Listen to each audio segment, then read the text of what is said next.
So now we are going to discuss about utility of time value of money. So time value of money has got extensive use as far as financial management is concerned. So whenever we'll get financial management, the foremost decision what we make in finance is investment decision. When we do investment decision, all the capital budgeting decisions are based on cash inflows.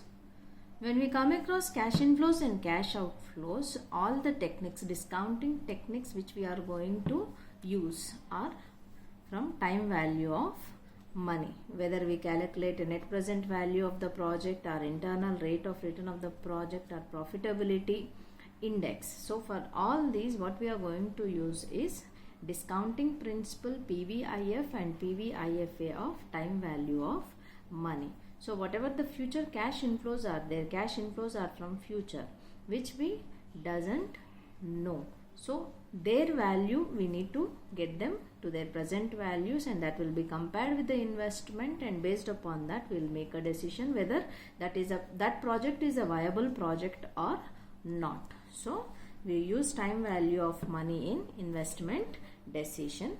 And next decision is financing decision. When we do financing decision, we'll think of lots of sources of finance and their cost. This cost is nothing but the opportunity cost which we'll try to use in getting discounting back in this capital budgeting decisions. So that cost will help us to know from which source of finance we need to consider. So to know the cost or the opportunity cost, we'll use time value of money. So for cost of capital and building up the capital structure, we are going to use time value of money. And time value of money will help us in knowing the purchasing power capability. Purchasing power capability means based upon the inflationary conditions.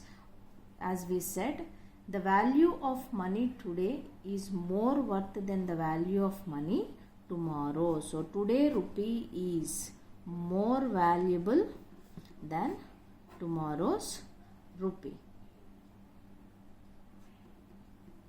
So based upon this factor, ultimately what will happen, the purchasing capability of the individual will decreases with increase in this gap, rupee gap. So it will help us, the time value of money will help us to know the purchasing power capability. When once we know the purchasing power capability of the individual, the savings potential of the individual will be put forward. Why? Because see, if for 100 rupees of his earning per day, he is investing 80 rupees and saving 20 rupees. Means for all his requirements, basic requirements, he is completely selling or expending 80 rupees. 100 rupees is his income, 80 rupees is the expenditure, and 20 rupees is saving. So now what will happen with increase in this cost of the product? Ultimately the savings will be converted to expenses. So he used to save 20 rupees when he was expending 80 rupees for the same product.